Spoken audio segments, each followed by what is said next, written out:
ನೀರಿಲ್ಲದೆ ತಲೆಬಿಸಿ, ಮತ್ತೊಂದು ಕಡೆ ಪಂಪ್ಸೆಟ್ನ ಚಿಂತೆ. ಪಂಪ್ಸೆಟ್ಟನ್ನು ಕದ್ದು ಭೀಮಾ ತೀರದ ರೈತರನ್ನ ಕಳ್ಳರು ಕಂಗೆಡಿಸಿದ್ದಾರೆ. ರಣಭೀಕರ ಬಿಸಿಲಿದೆ. ಇದರ ಮಧ್ಯದಲ್ಲಿ ನೀರು ಸಿಗೋದೇ ಕಷ್ಟ ಅನ್ನುವಂತಹ ಪರಿಸ್ಥಿತಿ. ನೀರಿಲ್ಲದೆ ತಲೆಬಿಸಿ ಒಂದು ಕಡೆ ಆದರೆ, ಮತ್ತೊಂದು ಕಡೆ ಪಂಪ್ಸೆಟ್ ಕದಿಯುವವರ ಸಂಖ್ಯೆ ಕೂಡ ಜಾಸ್ತಿ ಆಗಿದೆ. ವಿಜಯಪುರದ ಭೀಮಾ ನದಿ ತೀರದಲ್ಲಿ ಖದೀಮರು ಕಳ್ಳತನ ಮಾಡ್ತಾ ಇದ್ದಾರೆ. ಪಂಪ್ಸೆಟ್ ಕಳ್ಳರ ಹಾವಳಿಗೆ ಭೀಮಾ ತೀರದ ರೈತರು ಕಂಗಾಲಾಗಿ ಹೋಗಿದ್ದಾರೆ. ಸಾವಿರಾರು ರೂಪಾಯಿ ಪಂಪ್ಸೆಟ್ ಅನ್ನ ಕದ್ದು ಪರಾರಿ ಆಗ್ತಾ ಇದ್ದಾರೆ ಕಳ್ಳರು. ಒಟ್ಟು 8 ಜನ ಪಂಪ್ಸೆಟ್ ಕಳ್ಳರನ್ನ ಸದ್ಯ ಪೊಲೀಸರು ಅರೆಸ್ಟ್ ಮಾಡಿದ್ದಾರೆ. ಕುಡಿತದ ಚಟಕ್ಕಾಗಿ ಪಂಪ್ಸೆಟ್ ಕದೀತಾ ಇದ್ದಾರಂತೆ. ಪಂಪ್ಸೆಟ್ ಕದಿಯುವಂತಹ ಸಂದರ್ಭದಲ್ಲಿಯೇ ಲಾಕ್ ಆಗಿದ್ದಾರೆ. 30,000 ಬೆಲೆಯ ಪಂಪ್ಸೆಟ್ 4,000 ರೂಪಾಯಿಗೆ ಮಾರಾಟ ಮಾಡಿದ್ದಾರೆ. ಕೃಷಿ ಪಂಪ್ಸೆಟ್ಗಳನ್ನು ಕಳ್ಳತನ ಮಾಡೋ ಮೂಲಕ ಭೀಮಾ ತೀರದ ರೈತರಿಗೆ ಏನು ಕಂಟಕವಾಗಿದ್ರು ಅವರನ್ನ ಹೆಡೆಮುರಿ ಕಟ್ಟುವಲ್ಲಿ ಈಗ ಸಿಂದಗಿ ಪೊಲೀಸರು ಯಶಸ್ವಿಯಾಗಿದ್ದಾರೆ. ಇಲ್ಲಿ ನೋಡ್ಬೋದು, ಅಂದರೆ ಈ ಭಾಗದಲ್ಲಿ ತೋರಿಸ್ತಾ ಇದ್ದೀವಿ ನೋಡಿ, 10ಕ್ಕೂ ಅಧಿಕ ಮೋಟಾರ್ಗಳನ್ನು, ಅಂದರೆ ಇವು ಪಂಪ್ಸೆಟ್ಗಳನ್ನು ಈಗಾಗಲೇ ಪೊಲೀಸರು ವಶಕ್ಕೆ ಪಡೆದಿರುವಂಥದ್ದು. ವಿಚಿತ್ರ ಏನಂತ ಹೇಳಿದರೆ, ಈ ಕಳ್ಳರು ಈಗೇನು ಈ ಪಂಪ್ಸೆಟ್ಗಳನ್ನ ಕಳ್ಳತನ ಮಾಡಿದ್ರೆ ಈಗ ಏನು ಕಳ್ಳರಿದ್ದಾರೆ ಇವರೆಲ್ಲರೂ ಸಹ ಕುಡಿತದ ಚಟಕ್ಕೆ ಬಿದ್ದಿದ್ರು. ಆ ಕುಡಿತಕ್ಕಾಗಿ ಮತ್ತು ಮೋಜು ಮಸ್ತಿಗಳಿಗಾಗಿ ಏನಂದರೆ ಈ ಮೋಟಾರ್ಗಳನ್ನು ಕಳ್ಳತನ ಮಾಡ್ತಾ ಇದ್ರು. ಆದರೆ ರೈತರು ತಾವು ಸಾವಿರಾರು ರೂಪಾಯಿ ಖರ್ಚು ಮಾಡಿ ಈ ಮೋಟಾರ್ಗಳನ್ನು ಹೋಗಿ ಏನಂದರೆ ಭೀಮಾ ನದಿಯ ದಂಡೆಯಲ್ಲಿ ಅಳವಡಿಸ್ಕೊಂಡು ತಮ್ಮ ನೀರಾವರಿಗೆ ಉಪಯೋಗ ಮಾಡ್ತಿದ್ರೆ, ಮತ್ತೊಂದು ಕಡೆಗೆ ರೈತರು ಇಲ್ಲದೆ ಇರೋ ಸಮಯಗಳನ್ನು ನೋಡಿಕೊಂಡು ಇವರು ಏನಂತಂದರೆ ಈ ಕಳ್ಳತನ ಮಾಡುವಂಥದ್ದು ಈ ಕೆಲಸದಲ್ಲಿ ತೊಡಗಿದ್ರು. ಇದು ಕಾರಣ ಏನು ಅಂತ ಹೇಳಿದರೆ, ಪೊಲೀಸರು ಅವ್ರನ್ನ ಅರೆಸ್ಟ್ ಮಾಡಿ ವಿಚಾರಣೆಗೊಳಪಡಿಸಿದಾಗ ವಿಚಾರ ಗೊತ್ತಾಗಿರುವಂಥದ್ದು.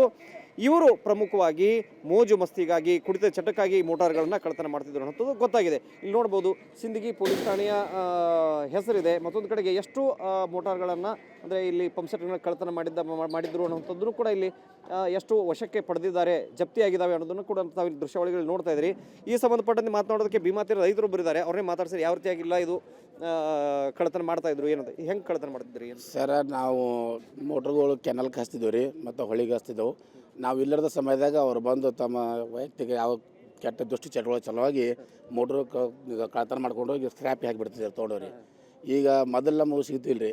ಇತ್ತಿತ್ತಲಾಗಿ ನಮ್ಮ ಸಿಂದಗಿ CPI ಸಾಹೇಬರು, ಸಿಬ್ಬಂದಿಗಳು, PSI ಸಾಹೇಬರು ಎಲ್ಲ ಸಿಂದಗಿ ಪೋಸ್ಟ್ ಸಂಬಂಧಪಟ್ಟರು ಎಲ್ಲರೂ ಏನಪ್ಪ ಅಂದ್ರೆ ಒಂದು ಒಳ್ಳೆಯ ತನಿಖೆಯಿಂದ ಈ ಮೋಟ್ರ್ಗಳು ಸಿಕ್ಕ. ಅಂದ್ರೆ ಈಗ ನೀವು ಮೋಟ್ರ್ ಕಾಯ್ಲಿಕ್ಕೂ ಯಾರು ರೈತರು ಇರ್ತಿದ್ರಿ ರಾತ್ರಿ ಪಾಳೆ ಹೆಂಗೆ ಇರೋಕ್ಕಾಗ್ತದೆ ಸರ್? ಪಾಳ್ಯದ ಮೇಲೆ ಕರೆಂಟ್ ಇದ್ದಾಗ ಬಂದು ನೀರು ಬಿಡ್ತೀವಿ ಸರ್. ಇಲ್ಲಿ ನೀರು ಬಿಟ್ಟು ನಮ್ಮ ಯಥಾ ಪ್ರಕಾರ ರಾತ್ರಿ ಪಾಳ್ಯದಾಗ ನೀರು ಬಿಟ್ಟು ನಿದ್ದೆಗಟ್ಟು ಮನೆಗೆ ಹೋಗ್ಬಿಡ್ತೀವಿ ಸರ್.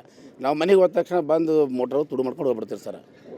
ಒಟ್ಟು ಕಿರಿಕಿರಿಗೆ ಒಂದು ಎಂಡದಾಗಿದೆ. ಕಿರಿಕಿರಿ ಎಲ್ಲ ಇದು ಮಾಡಿ ನಮ್ಮ ಸಿಂದಗಿ CPI ಸಾಹೇಬರು ಮತ್ತು PSI ಸಾಹೇಬರು ಸಿಬ್ಬಂದಿ ಎಲ್ಲರೂ ಒಳ್ಳೆಯ ಒಂದು ಜಾಲಾಡಿ ಸಲ ಕಳ್ಳರನ್ನ ಹೆಡೆಮುರಿ ಕಟ್ಟಿ ವ್ಯವಸ್ಥೆ ಮಾಡಿ ನಮ್ಮ ಮೋಟ್ರ್ಗಳು ನಮಗೆ ಕೊಡಿಸೋ ವ್ಯವಸ್ಥೆ ಯಶಸ್ವಿಯಾಗ್ಯಾರ ಸರ್. ಈ ಸಲ ನೆಮ್ಮದಿಯಾಗಿ ನಮ್ಗೆ ಒಂದು ಸ್ವಲ್ಪ ನೆಮ್ಮದಿ ಅನ್ನೋದು ಸಿಕ್ಕತ್ತೆ ಸರ್. ಈಗ ನಾವು ಹಂಗಾಗಿದ್ದಲ್ಲ, ರಾತ್ರಿಯಲ್ಲಿ ಮೋಟ್ರ್ ಚಾಲು ಇದ್ರೆ ಯಾರು ಒಯ್ದಾರ ಏನಂತ ರಾತ್ರಿ ನಿದ್ದೆ ಮಾಡ್ತಿದ್ದಿಲ್ಲ. ಇಲ್ಲ ಸರ್, ಮೋಟ್ರ್ ಪಾಳೆ ನೀರು ಬಂದ್ರೆ ಒಬ್ಬ ಮೋಟ್ರ್ ಕಳು ಮಾಡ್ತಾನದು, ಒಬ್ಬ ಮನುಷ್ಯ ಕಾಯ್ಲಿಕ್ಕೆ ಹೋಗೋದಂಗೆ ಆಗ್ಬಿಡ್ತಿದ್ರು ಅವಾಗ. ಈಗ ಒಂದು ಸ್ವಲ್ಪ ನೆಮ್ಮದಿನ ಹಂಗಾಗ್ಬಿಟ್ಟಿದ್ರು. ಈಗ ಯಾಕಂದ್ರೆ ಈ ಸಲ ಅವರಿಗೆ ಹೆಡೆಮುರಿ ಕಟ್ಟಕ್ಕೆ ಒಂದು ಯಶಸ್ವಿ ಮಾಡಿಬಿಟ್ರಲ್ಲ ಸರ್ ಅವರು. ಆ ಯಶಸ್ವಿ ನಮ್ಗೆ ಒಂದು ಸ್ವಲ್ಪ ಮಾಡಿದ್ರು ಏನೋ ಈಗ ಹೇಳಿದಾರೆ ಡಿಪಾರ್ಟ್ಮೆಂಟ್ದವ್ರು, ಯಾಕೆ ಅವ್ರು ಹಿಂಗೆಲ್ಲ ಮಾಡ್ತಿದ್ರು ಕಳ್ಳತನ? ಅವರು ಚಟಗಳು ಸರ್, ದಾರು ಕುಡಿ ಚಟಕ್ಕೆ ತಮ್ಮ ವೈಯಕ್ತಿಕ ಚಟಗಳಿಗೆ ಏನಪ್ಪ ಅಂದ್ರೆ ಮಾಡ್ಕೊಂಡು ಮಾರಿಬಿಡೋದು ರೀ. ಮಾರಿ ನಮ್ಮನ್ನಪ್ಪ ರೈತರನ್ನ ನಮ್ಮನ್ನ ಮೆತ್ತ ನೋಡಿದ್ರು ರೀ, ನಮ್ಮ ಹೈರಾಣಕ್ಕೆ ಆಗಿಬಿಡೋದ್ರಿ ಸರ್. ಒಟ್ಟಿನಲ್ಲಿ ಭೀಮಾ ತೀರದಲ್ಲಿ ಏನು ರೈತರಿಗೆ ಕಂಟಕವಾಗಿದ್ರು, ಒಂದು ಕಡೆ ಒಂದು ರೀತಿಯಲ್ಲಿ ಕಾಟ ಅನ್ಬೋದು ರೈತರಿಗೆ. ಅಂಥ ಈ ಮೋಟಾರ್ ಕಳ್ಳರನ್ನ, ಅಂದರೆ ಈ ಪಂಪ್ಸೆಟ್ ಕಳ್ಳರನ್ನ ಈಗ ಪೊಲೀಸರು ಹೆಡೆಮುರಿ ಕಟ್ಟುವಲ್ಲಿ ಯಶಸ್ವಿಯಾಗಿದ್ದಾರೆ. ಒಟ್ಟಿನಲ್ಲಿ ಏನಂತಂದರೆ ಈಗ ಭೀಮಾ ತೀರದ ರೈತರಿಗೆ ಒಂದೇನು ಟೆನ್ಷನ್ ಇತ್ತು, ಆ ಟೆನ್ಷನ್ ಈಗ ಹೋಗಿದೆ. ವಿಜಯಪುರ ಅಪ್ಪ ಜೊತೆಗೆ ಷಡಕ್ ಶಿರೀಶ್ ನಟ್, ಸುವರ್ಣ ನ್ಯೂಸ್.